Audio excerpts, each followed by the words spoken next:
All right, my dears, welcome back. This is a Spa Social Beats episode. Super happy to have you guys here because today we are talking about links in bios. This is one of the most important things. It's the missing link to Instagram if you don't have the 10,000 or more followers, right? We want to have a way for people to get to your website, get to your booking page, get to your e-com page, all of those things. And with spa, and Instagram, we want to focus so much on that local following.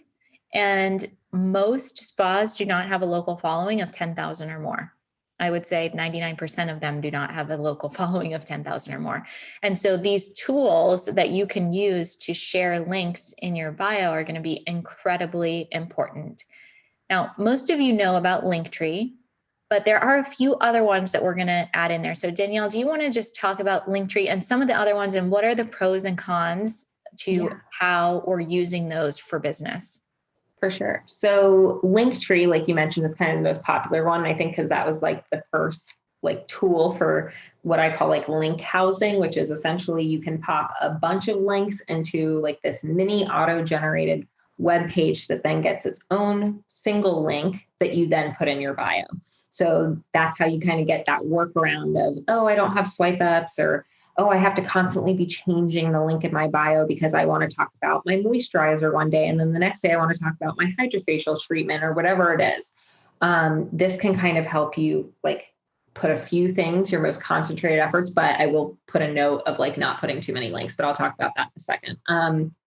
But yeah, Linktree is a tool. It's free. There is a pro version. I don't think anyone really needs the pro version, but you can pop in your links and it shows up as just a rectangular button in a row. Super simple. I like Linktree, but now I've seen a few other different options and played around with them. And I think there's some other tools that can be a little bit more beneficial, especially for spa owners, just because as a spa owner, aesthetics are important. And Milkshake is actually one of my newer favorites. It's not super new, but it's gaining more popularity. And essentially it's like a little mini website, and you can make it a lot more visual, make it really pretty, on brand. And you can add more than just that rectangular box that Linktree offers with a limited color scope. Milkshake really gives you room to be a little bit more creative, which also helps drive more clicks because it's just more visually appealing.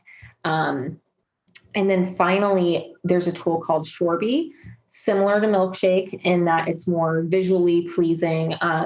It's a little more expensive. I think Milkshake actually is free, but Shorby does have a monthly fee. The pro to that is that there's a lot more data and analytics baked into Shorby.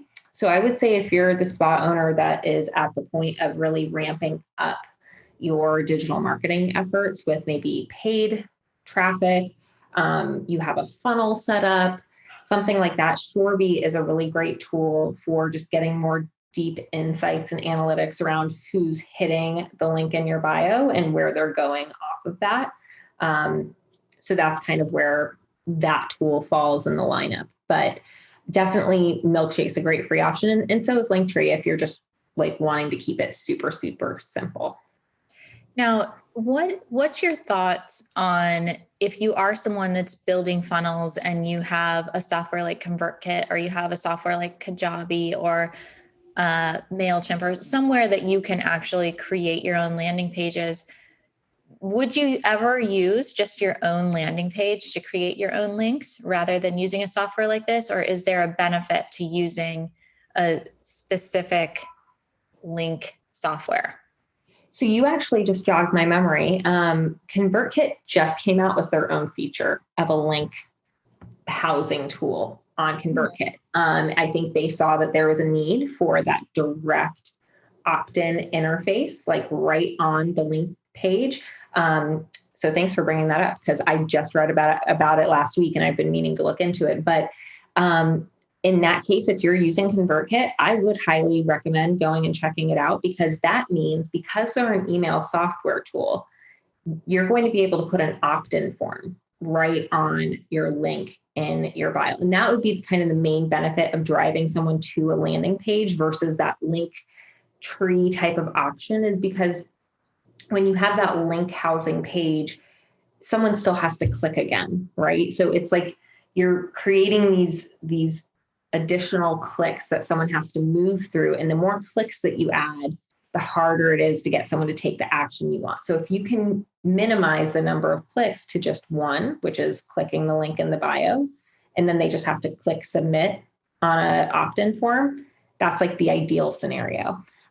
So if you're waging between, do I put my opt-in form on a link housing tool? So for instance, Milkshake and Shorby do allow you to put opt-in forms on those sites. But if you are, like, for instance, we're filming this around Black Friday time. If you're really heavy on a certain promotion, I would just make it that landing page link. Like, put all the focus there. Don't potentially divert people to other things.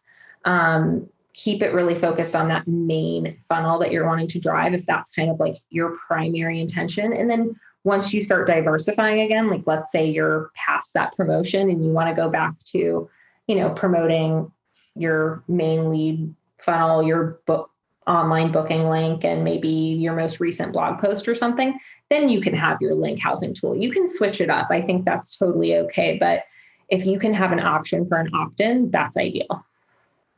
Very cool. So it sounds like there's a lot of things to test and tweak and see what works best for your business. And there are a lot of free options as well. But if you're already paying for a service like ConvertKit, which is a very low cost for the amount of functionality, and that's what we recommend for building your funnels, is using ConvertKit when you're very first starting out. It gives you the visual automations, which are super, super helpful.